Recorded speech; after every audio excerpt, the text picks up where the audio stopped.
Senhoras e senhores, lhes convido a conhecer meu canal na plataforma roxa ao lado, onde tenho feito transmissões ao vivo quase todos os dias. É o primeiro link no comentário fixado. Aguardo vocês lá.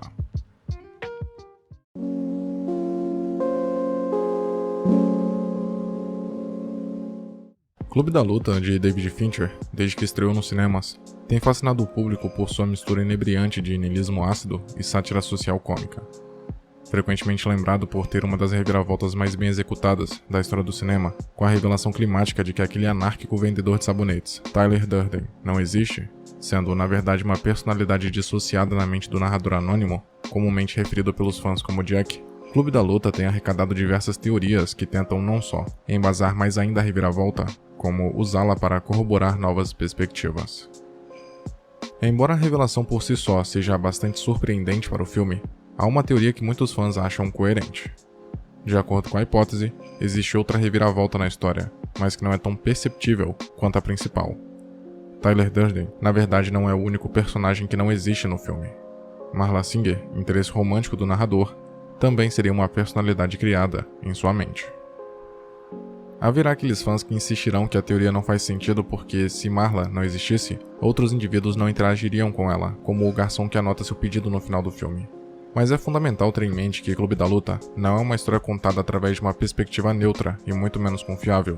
Desde o princípio, os acontecimentos, reais ou não, que enxergamos, são os mesmos que o protagonista delirante vê, fator inclusive fundamental para a reviravolta dar certo, já que se fosse uma visão de fora, saberíamos imediatamente que Tyler não existia.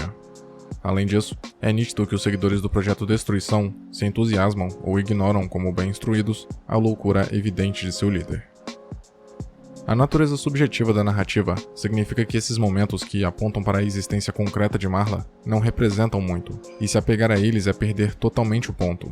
Tudo é questionável e duvidoso no filme de Fincher. Clube da Luta, em resumo, é definido pelo seu narrador não confiável e de muitas maneiras é isso que o torna tão amplo em possibilidades e divertido de se aprofundar. Não há objetividade estritamente definida para os eventos que vemos se desenrolar na tela, e o próprio Durden diz o mesmo quando explica as várias perspectivas através das quais o narrador vê os atos de sua segunda personalidade. O espectador é, em grande parte, deixado para decidir por si mesmo exatamente como os eventos se desenrolam. Inclusive, o fato de não vermos tudo o que o Durden faz nos apagões do narrador corrobora essa ideia. Obviamente isso faz mais sentido se referido a Tyler, visto que ele é apenas uma projeção, mas quando levamos em conta essa teoria, também pode se aplicar a Marla. O tema principal do filme de Fincher é a dissociação tanto em termos do estado mental de seu protagonista, quanto em como ele se relaciona, ou não se relaciona de fato, com a sociedade. Isto é, em última instância, preparando o cenário para uma luta interna entre duas forças diametralmente opostas, e sim fictícias, Tyler Durden e Marla Singer, que representam possíveis futuros conflitantes para o narrador. Como Tyler, Marla existe na mente do protagonista, como uma reação ao mundo em volta dele, ou seja, uma sociedade que desvaloriza cada vez mais os traços tradicionais, e muitas vezes tóxicos, de masculinidade. Existem inúmeras evidências, reconhecidamente circunstanciais, que apontam para a inexistência de Marla, tanto através de suas interações com o narrador, como com o mundo ao seu redor. A primeira e imediata dica é que ela comparece a reuniões de um grupo de apoio ao câncer de pulmão enquanto fuma cigarros, e ninguém lhe diz nada, no máximo fazem expressão de estranheza. Considerando o propósito desses encontros, com certeza pediriam para ela ou parar ou se retirar do local. Além disso, Marla diz ter visto o narrador ensaiando seu sermão por ela participar das reuniões, o que é possivelmente um aceno astuto em direção à reviravolta central do filme. Outra evidência que aponta para Marla sendo a outra parte do narrador acontece quando a dupla está decidindo quem ficará com quais grupos de apoio, e ela diz que ele não poderia ficar com o cérebro todo. Isto é, o narrador não tem um controle de sua própria mente, porque a divide com Marla e Tyler. Marla também passa a terminar as frases do protagonista, pouco tempo depois de terem se conhecido, semelhante à maneira como Tyler entende profundamente o recém-conhecido solteiro e sem-teto amigo, e parece dizer exatamente o que o protagonista quer ouvir.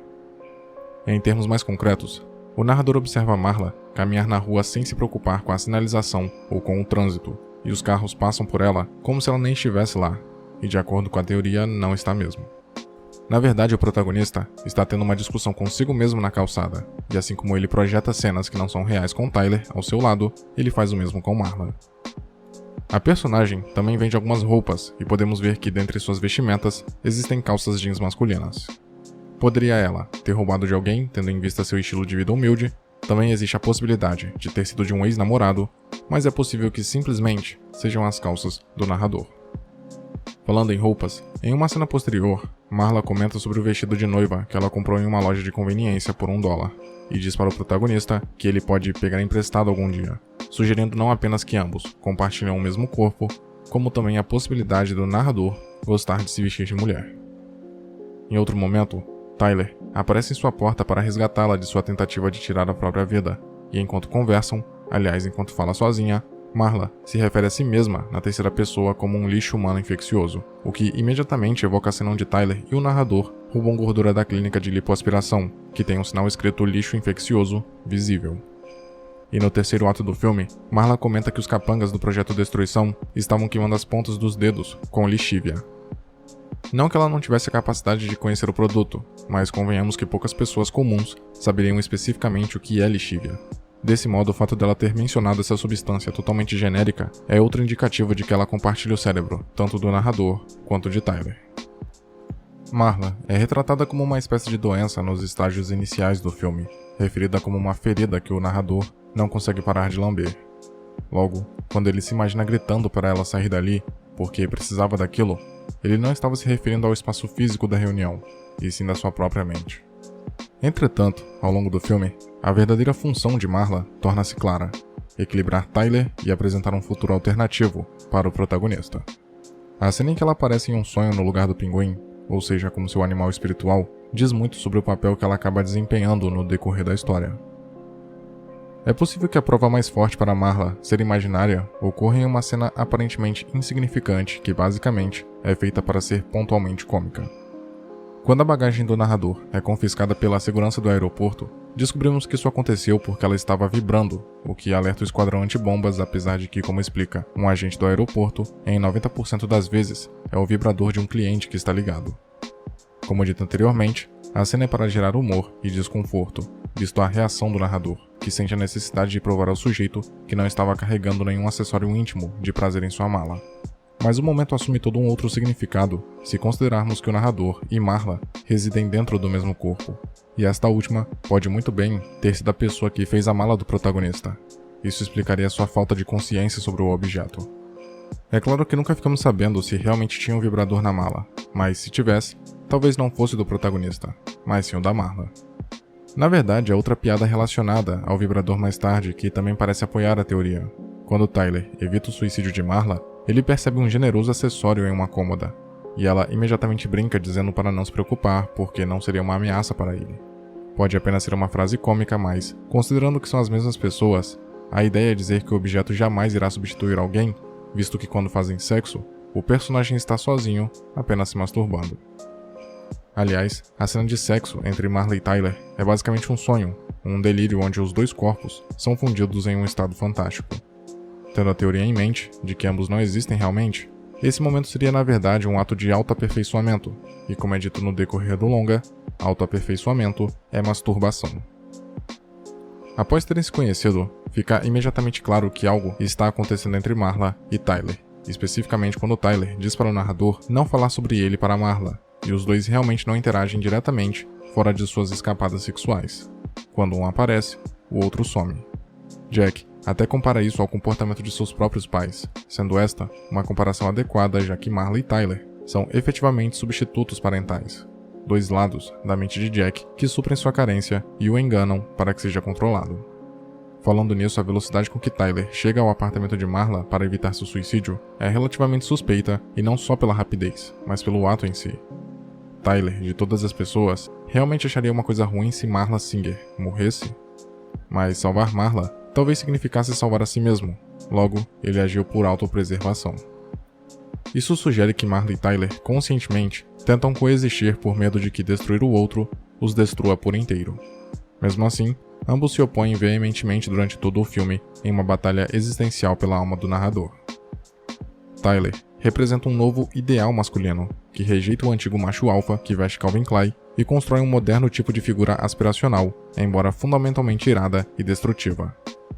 Por outro lado, Marla é uma manifestação de culpa, angústia e pesar, assim como o desejo humano básico de intimidade que no início do filme o protagonista efetivamente encontra em pessoas doentes. Tyler abomina o futuro mais sensível e intimista que Marla apresenta para o narrador, enquanto Marla tenta domar a hipermasculinidade irritada que Tyler estimula nele. O protagonista, depois de ter tomado conhecimento de que seu apartamento explodiu, inicialmente liga para Marla, mas rapidamente desliga, decidindo ativar, por assim dizer, Tyler Durden, ligando para ele. Quanto mais a história avança e o efeito de Tyler sobre o narrador aumenta, mais desleixada Marla se torna à medida que é posta de lado e tem sua própria influência se deteriorando. No começo do longa, Marla apresenta um visual relativamente bem cuidado e atraente, mas em tons escuros. Tyler parece menos apegado ao que veste e usa cores vibrantes e fortes, mas na segunda metade do longa, Marla parece cada vez mais desesperançosa e sem expectativas, enquanto Tyler reina de forma suprema. Na última cena do filme, observamos Jack e Marla olhando para a cidade enquanto o plano do Projeto Destruição é executado sem falhas, com os prédios que continham os dados dos endividados todos detonando e colapsando ao seu redor. É uma visão tão intensa e estarrecedora que consegue desviar nossa atenção de uma pista bem clara que embasa e sustenta a teoria. O protagonista e seu interesse romântico parecem idênticos. Enquanto estão de mãos dadas, o narrador sem calças usa um casaco que, na baixa luminosidade, lembra a combinação saia-casaco de peles que Marla está usando. A única grande diferença, que revela quem é quem, são seus diferentes estilos de cabelo. Mas é uma imagem reveladora. Com Tyler morto, Marla parece ter ganhado, e o simbolismo dos dois, usando as mesmas roupas, de mãos dadas, parece apontar para a resolução do conflito inicial, com uma dinâmica ou parceria onde ambos têm voz ativa. Muito obrigado por ter chegado até aqui. Imagino que, de algum modo, esse vídeo tenha sido interessante para você, e por isso peço que o curta e o compartilhe para ajudar a divulgar o conteúdo do canal. Se quiser ajudar e puder, claro, torne-se membro e confira os benefícios de cada nível de assinatura. Na tela, tem mais vídeos que talvez possam te interessar. Até a próxima.